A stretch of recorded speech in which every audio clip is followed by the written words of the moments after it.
I'm excited for this guest. I really am. I'm really excited to welcome to the show former intern on the Howard Stern show during the golden years and author of a brand new book, Gorilla Parts, Steve Grillo. Steve, welcome to Philadelphia, man. How you doing? What's going on, brother man? No, it's great to see you. It's great to have you, and congratulations on the book. This is a big deal. Yeah, it's a big deal. It took me almost 2 years to write it. Did you use any Chat GPT or AI or anything like that? Or? No. I used my really good friend Jason, who's my co-writer. So no, I didn't do anything like that. Not a big fan of AI or anything like that. So I did it the old-fashioned way. I sat down with Jason. I told him stories, and we sort of accumulated it all together and wrote a book. Your book comes at a perfect time right now. I mean, the New York Post did a big story about this the other day, and that's what brought it to our attention. So, first of all, for people that don't know or may not have heard you back when you were an intern on the Stern Show, why Gorilla? How did that come about?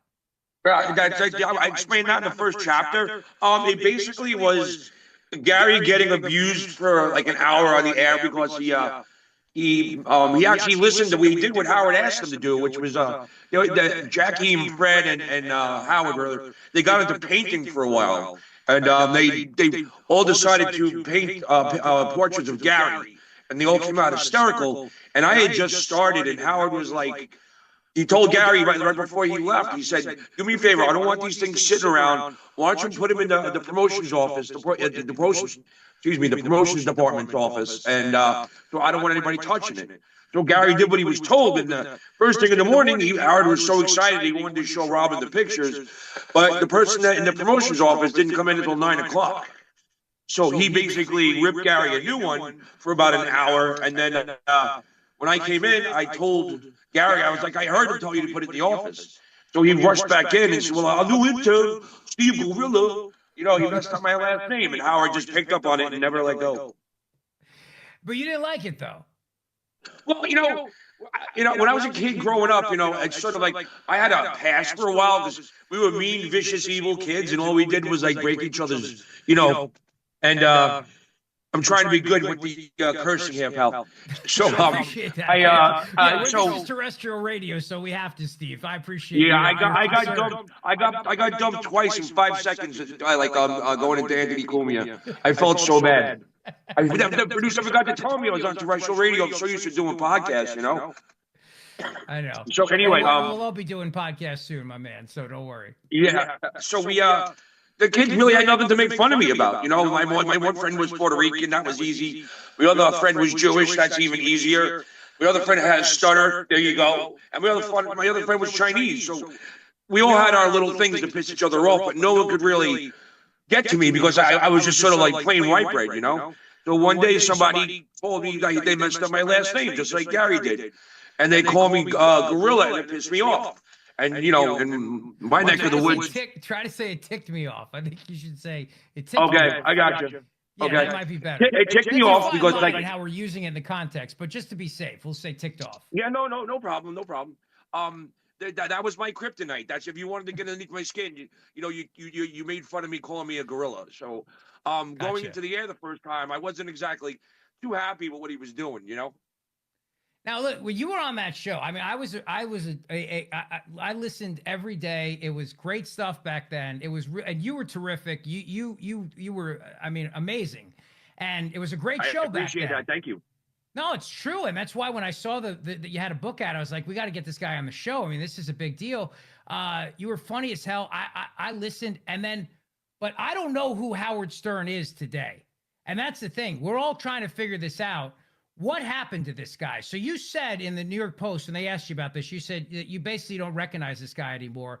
So was it all an act back then? This U-turn, is this real? Was that real? I mean, explain it to us, Steve. I could say 100% back in the day that was real. Like, he was having so much fun. He just he just honed his craft. And he was just like on top of the world. And he was like that, you know what I'm saying? Like every day he went on there and he was very consistent about how he was or who he was.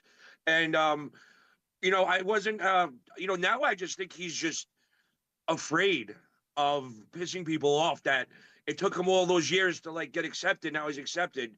And I don't think he wants to lose that acceptance. I mean, like accepted by the A-listers, all the celebrities, all the people that he always felt insecure around. He's accepted by them. You mean? Yeah, well, he's down. He's on his hands and knees, and he's begging. All those years he wanted to be accepted. Now he's like he's in bed with them. I guess you want to put it for a nicer way. I said it a little different yesterday on a podcast, but Yeah. like him and like Kimmel and stuff like that. Like like he doesn't want to lose the acceptance it took so long to get. I guess, or maybe he's just a billionaire and just doesn't really care anymore.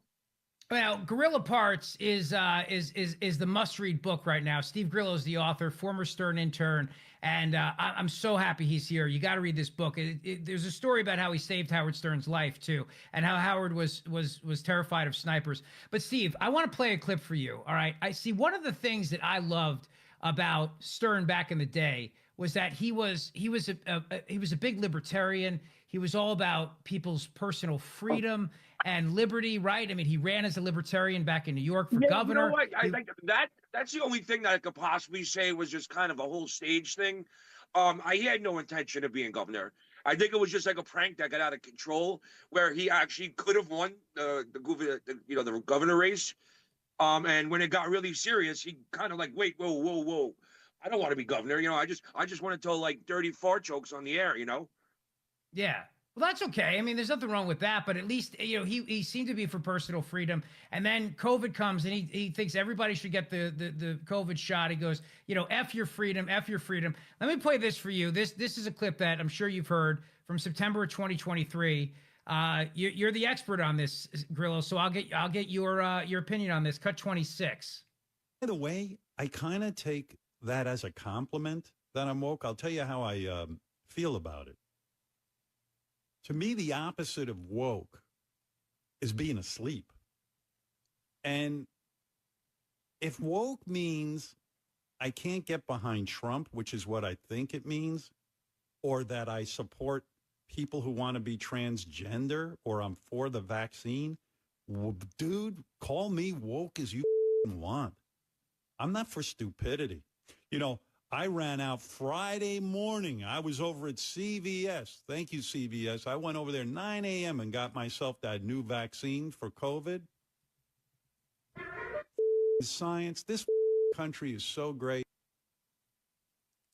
All right. Now, I think a lot of Trump supporters probably listened to the Howard Stern show back in the day. I'm one of them. I don't know where your politics are, Stephen. I don't know if you want to get into that or not, but it just seems like, I was at the inauguration. You were at the inauguration. Okay, fantastic. Yeah. So Steve Grillo was at the inauguration. So you're a guy who would proudly wear a "Make America Great Again" hat. Not in this city. I'm not saying that I don't own one, but I wouldn't wear it. Did you see what happened the other day? Somebody was wearing one on the subway, and some woman went ballistic and chased him down, but she landed on her face. So there you go. I'm not smart enough to really talk about politics, but what I am smart enough to know is logic and reason, and that's gone out the door. And I had to get the vaccine. I don't believe in the flu shot. I didn't want to get the vaccine, but I thought it for me. I'm a grip in Local 52, and they were so strict on movie sets that you had to get it. But if I could go back in time, I wouldn't get it. A lot of people feel that way. A lot of people do. And then, but this is the thing, right? So a lot of people who are Trump supporters used to love the Stern show back in the day when you were on it, Steve Grillo, and all the stories you tell in Gorilla Parts. They loved the show back then. And then for him now to hate to hate Donald Trump, who, as you point out in the book, was a good friend to Howard Stern and was on the show all the time. And then he hates Trump supporters. He thinks we're all idiots. He openly mocks us and condescends us and puts us down. But these are working class people. These are guys who work in the unions. These are the people that used to listen to his show, going to bust their ass all day on the job site. And those are Trump's voters, and Howard has no regard for them at all. And that's what really bothers me. That's what really gets to me, Steve. Yeah, it's like, he was the poster boy for freedom of speech, and now he's like that person he used to hate. I always thought it was weird that, I kind of like lost respect for him when he silenced Opie and Anthony. I didn't watch it. I didn't listen to radio back then. I don't have a car. I live in Manhattan. So, but I always respected Opie and Anthony for, giving him a run for his money. But when he told, Mel Karmazin, said, I don't want them talking about me anymore. That's what he fought for the first 20 years. You know what I'm saying? How could you do Yeah. that? Yeah, no, look, I mean, his battles with the FCC were legendary, and that's why he ultimately went to Sirius XM, at the time, XM, whatever it was. But yeah, it was because the government was going after him. So then for him to become a hypocrite and to try to silence people, but then it's also that, he used to hold politicians accountable, which is what people should do. And then to listen to him suck up to Joe Biden this way. Let me play this clip for you. Oh my God, that was so painful. Painful, right? Steve Grillo's with me. Painful. Gorilla Parts is his book. If you love the old Stern show back in the day, you want to read this book because there's so many amazing stories in it. We'll talk about some of them, but we all know this. This might be the biggest moment of groveling that even Rogan said, "Who is this guy? Like, who the hell? What has he become here?" Cut 24. I want to thank you for doing this today. I want to thank you for your compassion. The reason I'm so excited to talk to you was because I wanted to understand the tragedy in your life and how you dealt with it. And you're the kind of leader I love because we're lucky to have you in the Oval Office and serving as the father of the country. Because if you're a good father to your family, which you are, I know you'll be a good father to the country. And I want to thank you for providing a calming influence, an organized administration post-COVID, getting that vaccine out. I remember what the world was like at that point, getting NATO, getting us to feel comfortable, standing up to Putin, the incredible large growth in the jobs, unemployment rate down. I'll give you your greatest hits. The lowest uninsured rate in history. 4 out of 5 Americans are covered for less than $10 a month. Oh knocking off a few ISIS leaders, cutting the emissions in half. I mean, you've always been an environmentalist. Even the marijuana reform laws, enough with sitting there and fighting that battle. Respect. Could his nose be any further up the president's rear end? And Steve, that is painful to listen and the to. blatant lies he's telling, too. Right? He stood up to Putin. What? He walked all over us for the past 4 years. And that he's a good father? Well, he's got a crackhead son and another, wacko daughter. That how could he say that? He's got a crackhead. I don't know, dude. That's pretty. I would love to be a good father in the sense that he was able to make money off of his crackhead son. I guess that makes you a good father if you were able to, be a corrupt politician and make a lot of money off him and then pardon him. I guess that makes you a good dad. Yeah, according to the world of Stern, I guess now I would have loved to have been a fly on the wall to see how that interview really went and what the process was. What the process was that to get there, because man, Howard must have had to go into Secret Service schools and you can't say this, you can't say that. In fact, don't let him say anything. Yeah. Well, let's not forget that could have been a disaster. Steve Grillo, when he did that interview, this is part of the cover-up of his cognitive decline. Let's not forget that. All of that was happening, and Howard Stern played a part in that cover-up because he was acting like Joe Biden was fine. Joe Biden was long gone by the time that interview happened. And, to hear these people now, whether it's George Clooney or it's what's his name from CNN come out and say, oh, we should have been more honest about the president's mental health. Oh, screw you people. You lied about it. You covered it up. You told us it was cheap fakes and deep fakes and fake news. Steve, these people are the biggest hypocrites. Well, listen, George Clooney's a fall down drunk and I can prove it. But, no.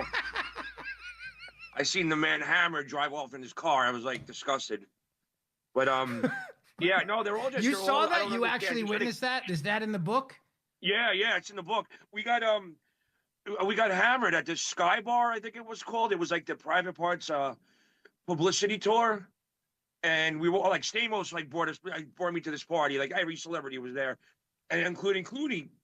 And somehow or another, I just wound up being one of the last people. Me and him were the two last people there, and we were putting him back, and he started to complain to me about, this is at the time he was doing Batman, and he was also doing ER at the time.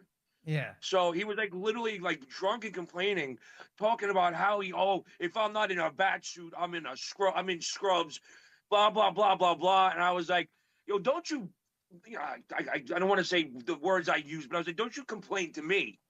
I said, how dare you? I was like, I work just as many hours as you do, and I make a fraction of the money. You're complaining to the wrong guy. Oh, God, I want to curse so bad right now. No, I'm cursing on the inside. This guy's complaining about. He put down his drink, and he looked at me and said, I like you because I wasn't putting up with this, stuff. Yeah, this And guy's yeah, so complaining then about he what was we like, all dreamed about, getting to be Batman. Are you freaking kidding me? You're yeah, getting paid millions of dollars to live every kid's dream to be freaking Batman with his bat nipples, which, by the way, Grillo, that yeah, movie was a freaking disaster. I mean, yeah. literally That was killed the coming out next, franchise. but yeah, no, yeah. So he complained, and then we wound up like leaving, and all of a sudden, this convertible pulls up with the valet, and I go, "Yo, my man, you're not getting in that car, are you?"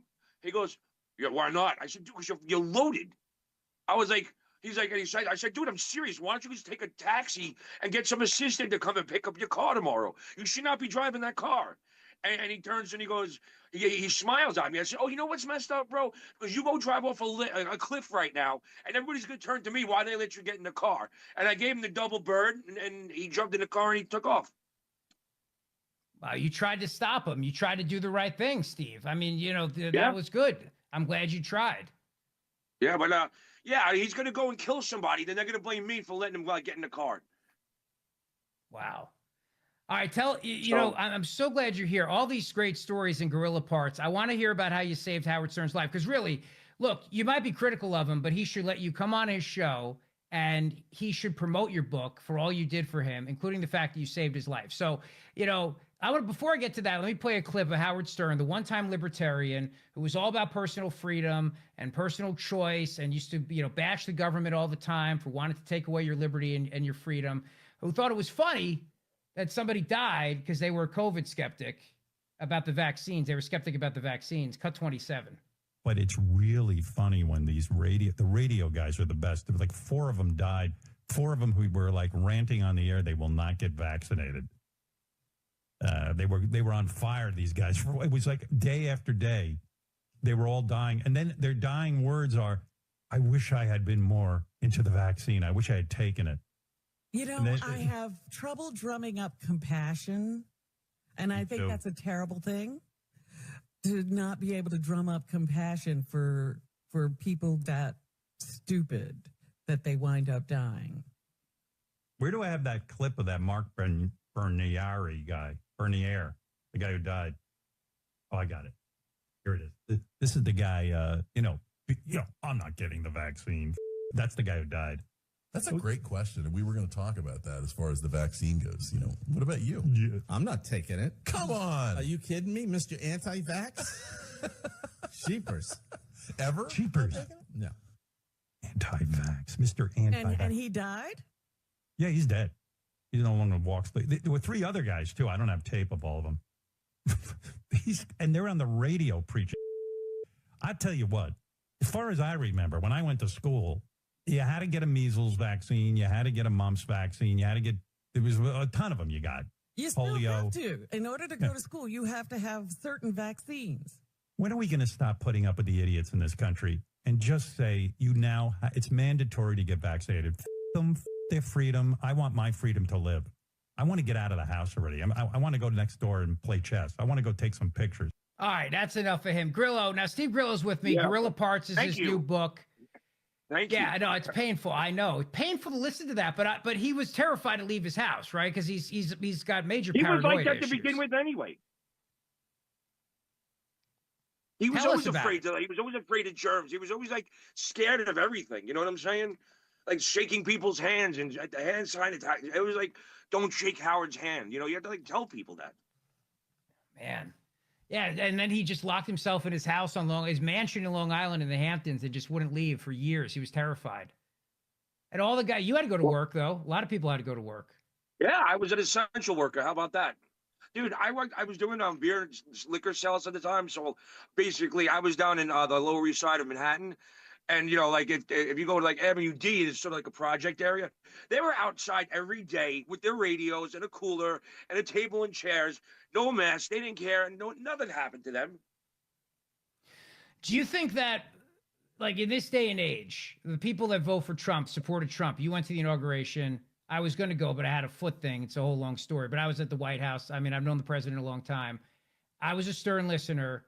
Do you think that I'm correct in saying that when Howard Stern attacks Trump supporters, he's attacking his old audience? Absolutely, 100%. Yeah, and guess what? that old audience isn't listening anymore. They don't even know he's still on the radio. You know how many times I get that a day? He's still on. He's still on. I didn't know he's still on. No one's listening. Yeah. He went down to like 30,000 people, maybe, or something like that. And I don't even be worth it if I went on there because no one's listening anyway.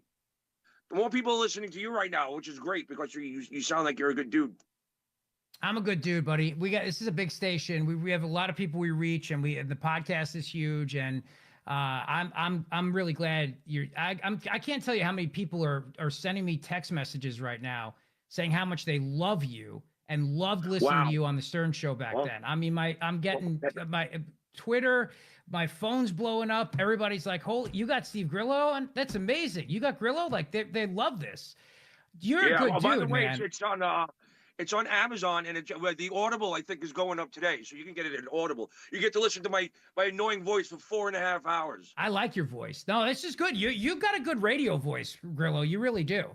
So I got a good radio face too. well, we all got that, brother. I'm proud. Like, I'm psyched for you, man. So your day job, though, you still work for a living, right? Yeah, sure. I did.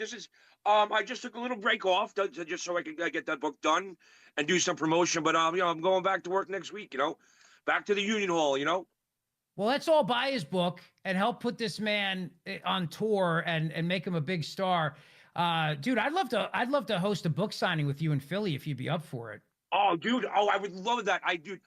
It's Always Sunny in Philadelphia is my favorite show in the world. I go on to talk about how the Philly fans were the best. I think I wrote about it in the book. The Philly fans are the best fans that we had across the board.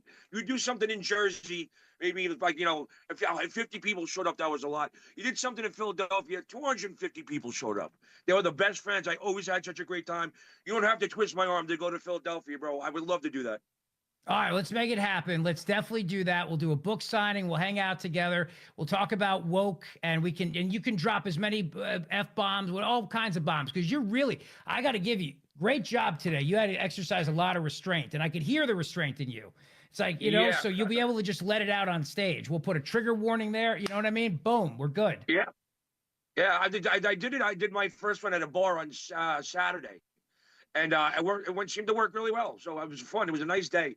Had a nice turnout, friends and family, and just like people that heard about it that came by to say what's up. And it's always scary. Like, that was part of the thing that, for years people have been telling me to write a book, and I'm just like, no one gives a flying, And I got tired of people telling me, right? It's not just stories about Howard, dude. I got a lot of other interesting things going on in my life that I think you're going to find extremely interesting, like just stuff you wouldn't expect, what my life was like or is. It's fun. I had a lot of fun doing it too. I think you'll have fun reading it or listening. Yeah, no, absolutely. Look, we're going to make this happen. We'll do a Politics and Pints event with Steve Grillo. It'll be awesome. We'll do the book Gorilla Parts. We could sign it. We can meet people. We'll talk about woke and wokeism. This is the perfect time for you to write this book because Trump is president again, and Howard every day still takes a crap on his old audience every single day when he trashes Donald Trump. Or not every day because he doesn't work every day. What does he work, like 3 days a week, maybe? Like half the year? Yeah, he's on the elderly plan. He's on the elderly plan. I love it. Listen, follow Steve on. You got to mash his food up for him now. If I worked there right now, I'd probably have to mash up his potato and turkey together. Woke Howard Stern. That's what I call him. Woke Howard Stern. Yeah, no, audience-less Howard Stern. Stuttering John gets more views than him. Follow Steve on X at Steve Gorilla and go to gorillapartsthebook.com. Get his book. We'll do an event with him, but get his book now and then bring it to the event, and he'll sign it for you. Congratulations, brother. Thanks for making time for me today. This was a real blast. Thank you so much for having me on. I really appreciate it, bro. All right, you take care, Steve. I'll see you soon, man.